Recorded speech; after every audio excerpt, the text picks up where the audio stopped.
Assalamualaikum warahmatullahi wabarakatuh.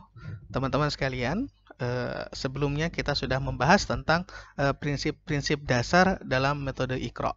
Ada prinsip-prinsip yang tadi, ya, itu tentunya hal menjadi sangat penting bahwa Iqra itu langsung diajarkan bagaimana santri itu bisa cepat membaca Al-Quran, ya, bukan berarti meninggalkan hal-hal yang prinsipnya, tetapi akan diajarkan di belakang karena ini mengantarkan peserta didik atau mengantarkan santri untuk bisa membaca Al-Quran. Nah, bagaimana tahapan-tahapan pembelajaran Iqra itu dilakukan? Maka ada kaidah-kaidah yang perlu kita pahami. Yang pertama yaitu at-tariqah bil muhakah, yaitu ustaz-ustazah memberikan contoh bacaan yang benar, santri menirukan. Jadi ketika di tahapan awal itu memang harus ditahapkan pemahaman dulu. Jadi ketika dikasih ini, santri belum mengenal huruf, santri belum mengenal apa-apa ini. Maka ini jangan langsung disuruh baca, jangan dulu, dikenalkan dulu. A. Maka santri kemudian menirukan A.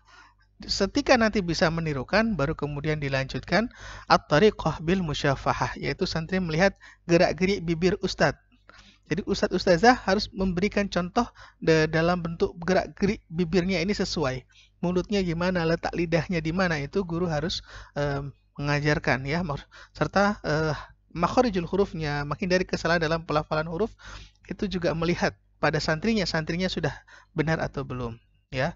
Jadi pertama Ustadz mencontohkan, santri menirukan, bahkan menirukannya sampai pada bentuk mulutnya seperti apa. Ini perlu diperhatikan. Kemudian tahapan yang ketiga yaitu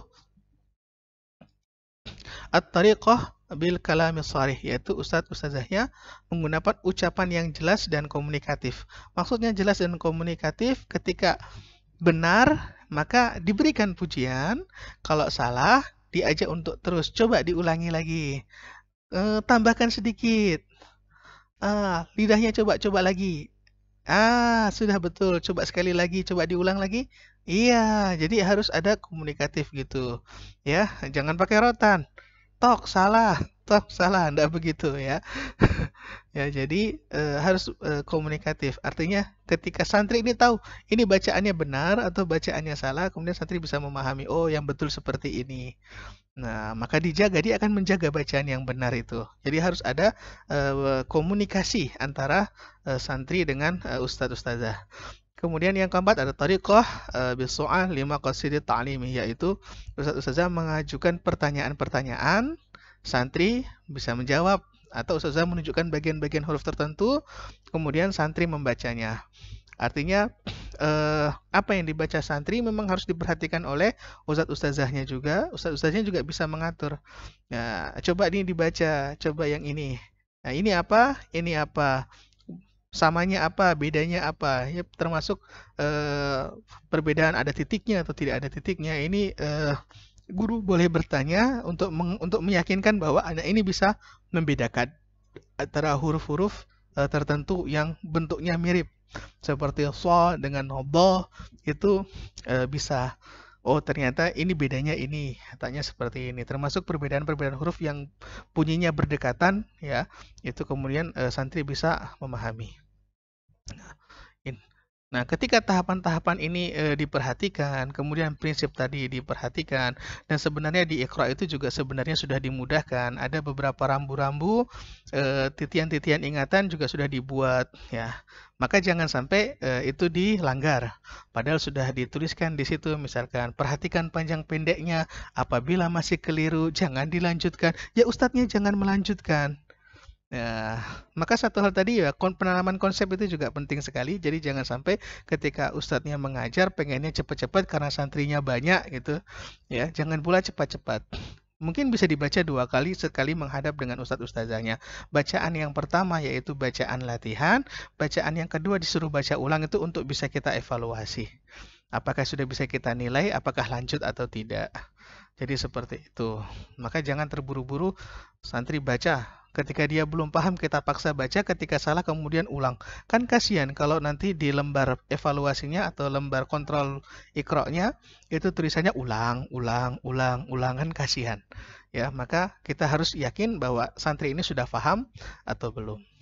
Maka kunci suksesnya ini juga perlu diperhatikan ya. Jadi buku Iqra itu CBSA, cara belajar santri aktif, guru merangkan pokok bahasan, santri baca sendiri, guru menyimak, jangan sampai menuntun. Tadi saya ingat ya, jangan sampai menuntun ya, memberi contoh saja ya, jangan nuntun ya.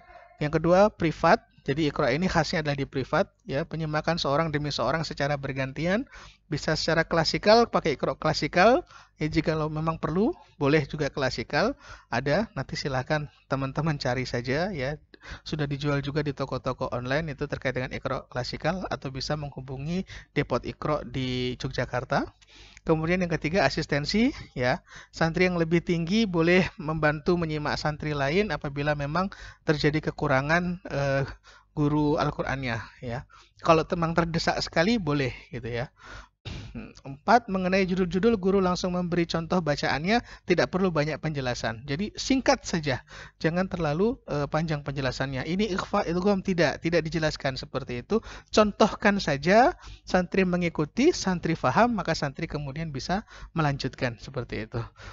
Kemudian komunikatif ya, seperti tadi, diberikan penghargaan kalau betul ya bagus, betul, iya gitu. Ya, coba diperhatikan lagi seperti itu ya.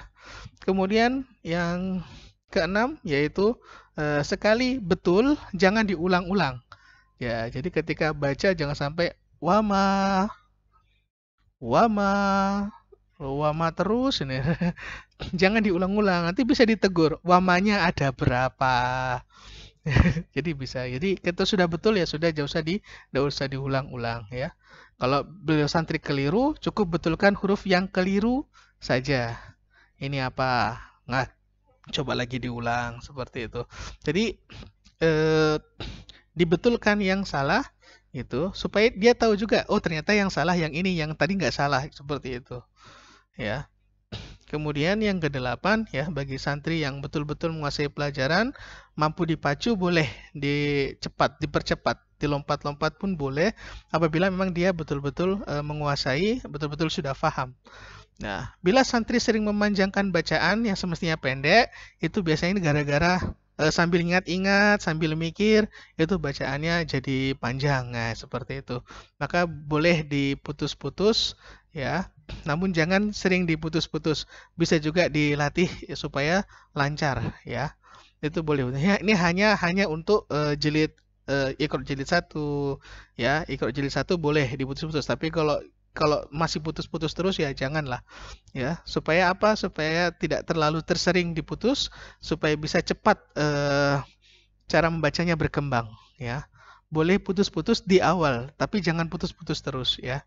Kemudian yang ke-10, santri jangan diajari irama yang berlagu walaupun dengan irama tartil, sebab akan membebani santri yang belum saatnya diajarkan membaca irama tertentu. Jadi kalau di Iqra punya prinsip, jangan dipakein irama dulu sampai nanti bacaannya itu sudah tartil, bacaannya nanti sudah bagus.